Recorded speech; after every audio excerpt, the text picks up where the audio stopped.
I think sometimes institutional knowledge can actually be a bad thing.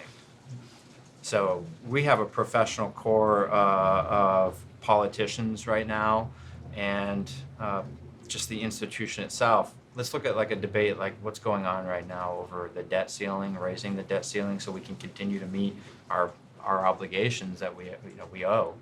It's about the creditworthiness of the country, and also our budget. And there's a whole institutional knowledge based upon years of learned experiences and battles past fought about how to go about winning, right? And what's winning? The Dems beat the Republicans, or the Republicans beat the Dems. There's all kinds of institutional knowledge about how to posture and jockey and position in order to get the big win, crush the other side. Very little conversation about what's in the best interest of the country.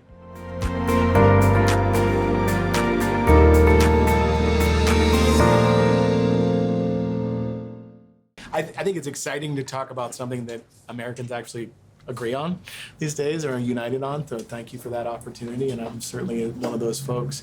I'm always fascinated that it seems like the critics of term limits seem to point more to the experience point that you referenced, the institutional knowledge. You know, this I alone, I'm the only one that can do it, being the indispensable, individual or even nation, right? That's just not true. Everything I learned about leadership in the United States Marine Corps infantry was about the whole group, and how every squad, that's right down, or team down to the 4-person level, you had to find the strengths in every individual, and everyone had to be ready to lead if necessary. And that's my viewpoint of the Congress as well. And I think that's what the American people understand as well. There's just so much talent in this country. Now, I think sometimes institutional knowledge can actually be a bad thing. So we have a professional core of politicians right now, and just the institution itself. Let's look at like a debate like what's going on right now over the debt ceiling, raising the debt ceiling so we can continue to meet our obligations that we owe. It's about the creditworthiness of the country, and also our budget. And there's a whole institutional knowledge based upon years of learned experiences and battles past fought about how to go about winning, right? And what's winning?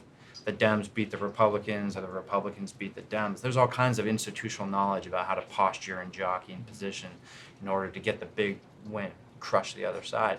Very little conversation about what's in the best interest of the country. And I think that when you just fall back on common sense and gut instinct, there's plenty of institutional knowledge out there, or just knowledge. I said, forget institutional, just knowledge.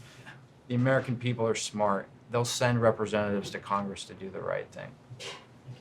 When you talk about institutional knowledge, it often boils down to knowledge of the process.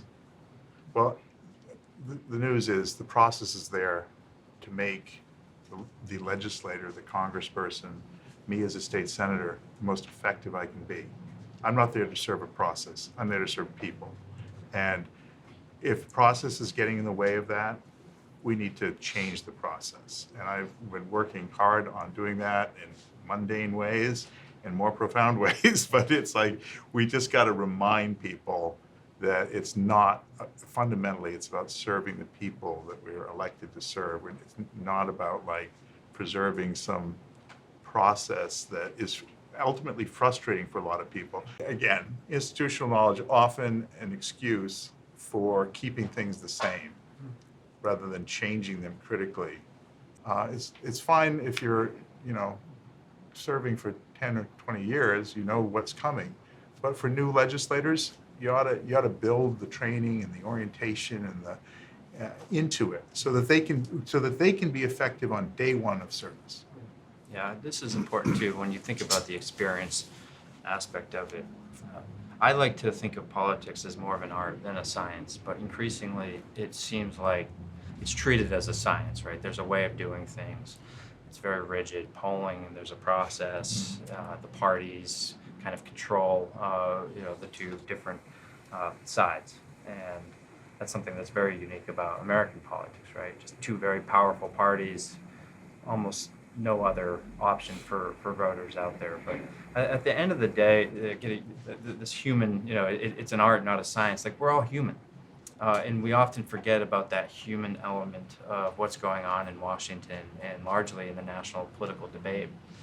And the longer that people are there, they bring a lot of baggage with them through experience that they've lived.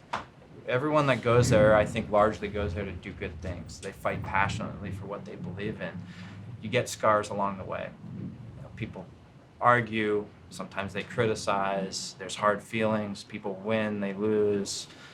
Sometimes, reputations can almost feel like they're on the line. And you can have people who've been leaders for 20 years, 30 years, one from one party, another from the other party, and they can barely even look each other in the eye anymore. They almost detest each other strongly, and all of that gets in the way of the process, and the politics gets really difficult. So I think that's something you got to think about too, where, okay, maybe you do lose some experience, and you might lose some really great leaders, but there's more coming behind them, and they won't be carrying the baggage of 20 or 30 years of passionate political debate. And I think that's a good thing. Yeah, if I can just add to it, newly elected people don't know what they can't do. It's the art of the possible versus the impossible. If you really want change, you need to be inspired to think about the things that that other people who have served longer say we can't do that. It's not possible. It's only not possible because of human will and the way that people have constrained themselves. And so one of the benefits of bringing in fresh perspectives and new folks is getting at the art of the impossible. Turn the soil. I think it's really refreshing to hear elected leaders mention the words humility and art, so thank you for that.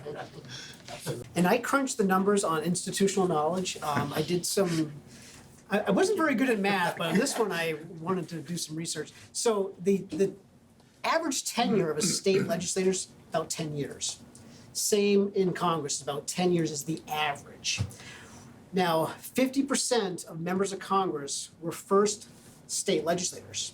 So they have 10 years on average of state service.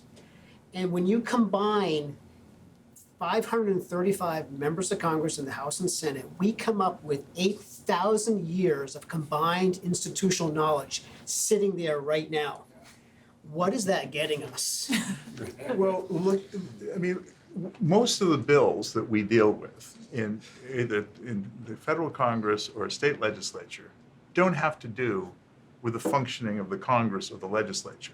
It has to do with real people's issues. So if you've served on a planning board in a town or a selectman, or you've run a business, or you've worked in a business, or you've been a teacher or a doctor, a nurse, this is the kind of experience that should inform policy making, not how many years you served on a given committee or if you've been holding a seat in Congress. Yeah, I would take real life experience over institutional knowledge every day of the week. That's what we need, and that's what terminals will do. We'll get people with different backgrounds, different experiences. Kind of just refresh this on a consistent basis.